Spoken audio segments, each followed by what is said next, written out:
সকালবেলা উঠে আমাকে এরকম বাদরিদের মতোই দেখতে লাগে। যাই হোক, welcome back to my mini vlog. তো সকালবেলা এসেই আমি এখানে পেঁয়াজ, টমেটো, লেবু এগুলো কাটতে থাকি আর একদিকে মাছ ভাজতে থাকি।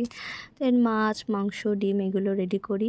সত্যি কথা বলতে আজকে প্রচণ্ড বেশি গরম আর আমার পিরিয়ডস হয়েছে, সো অবস্থা প্রচণ্ড বেশি খারাপ হয়ে যাচ্ছে। দেন আজকে সর্ষে দিয়ে মাছ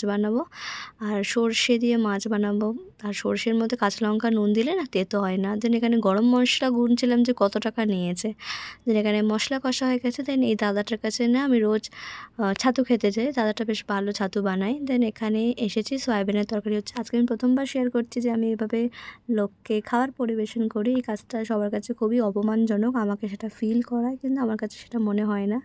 আমার মনে হয় 9 to 5 জবের থেকে এই কাজটাও আমার কাছে ঠিক ততটাই সম্মানীয় আর আমার বেশ ভালো লাগে। দেন এখানে এসেছিলাম এসএসসির ফর্ম ফিল আপ করতে করতে দিন কাভার হয়ে গেছে। দেন এসে চা সেখানে খেয়েছি। তো দেখা হচ্ছে নেক্সট ব্লগে। টাটা।